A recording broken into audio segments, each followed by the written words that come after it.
Pensar de otra manera. Hoy quiero volver a recordar a Michel Foucault, un querido maestro para mí, un gran pensador contemporáneo, un intelectual que vivió en Francia entre 1921 y 1984. Él fue un gran teórico del conocimiento, de la libertad y de la ética. Y él nos señalaba en varias de sus obras la importancia y la necesidad de pensar de otra manera. Él nos decía inclusive que en tiempos de crisis, en tiempos declinantes, a él le tocó vivir la sociedad del siglo XX en Europa, así que sabía de lo que hablaba. Nos decía, en estos tiempos que nos resultan a veces difíciles o desafiantes, pensar de otra manera no es un lujo intelectual, es una cuestión de supervivencia. Es necesario entonces, y ya adentrándonos un poco en esta idea, la capacidad de poder dar un salto. ¿Qué significa esto? ¿Qué significa pensar de otra manera y qué significaría poder dar un salto?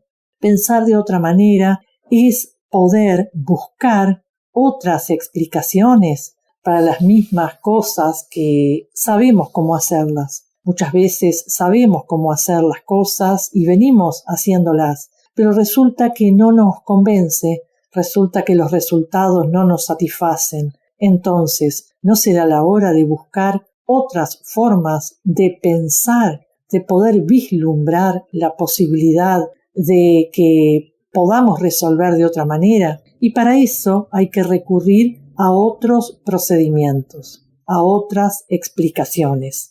Para esto es necesario, por supuesto, la valentía, el coraje. También no solo es necesario buscar alternativas, sino también actuar en consecuencia. Es decir, ser capaces de no solo de generar diagnósticos o plantear alternativas, sino también ser capaz de concretarlas. En este sentido, hablamos de dar el salto. También es fundamental buscar la coherencia, es decir, si yo descubro que este camino es mejor que el camino que vengo realizando, bueno, si yo estoy viendo que esto es así, tengo que ser coherente y realizarlo.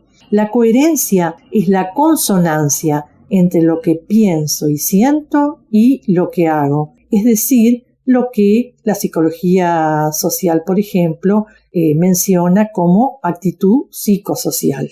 También hoy en día, en tiempos un poco conmocionantes como los que nos toca vivir, es necesario cultivar la resiliencia. ¿Qué es la resiliencia? Es un concepto que viene del ámbito de la física y es la capacidad que tienen ciertos materiales de resistir y de permanecer frente a las inclemencias, por ejemplo, de la temperatura, frente a la inclemencia de los movimientos o de las fuertes tensiones. Este concepto, que proviene del ámbito de la física, también se usa en el ámbito del comportamiento humano. Se llama persona resiliente a aquellas que son capaces de sobreponerse a las dificultades, a las vicisitudes, a las situaciones a veces un poco movilizantes. También hoy, más que nunca, es fundamental ser empáticos y comprensivos. ¿Por qué? Porque se generan disrupciones, se generan debates, se generan distintas perspectivas. La persona empática es la persona que puede escuchar al otro y puede estar disponibles para aportar su punto de vista, que puede ser coincidente o no. También hoy en día es más que importante la capacidad de abrirse al diálogo, a la comunicación. La comunicación no solo en el sentido de la información, sino la comunicación en el sentido del compartir, del poder entendernos. Hoy los medios de comunicación quizás no están cumpliendo esta tarea, quizás nos estén informando, quizás nos estén sobreinformando, pero no nos están ayudando muchos de ellos a que estemos más comunicados. Entonces, abrirnos al diálogo, ser más empáticos y disponernos a la comunicación hoy es vital. ¿Y por qué no? Mejor aún, diría yo, abrirnos a la comunicación con un buen mate. una costumbre arraigada en nosotros que ojalá no se pierda.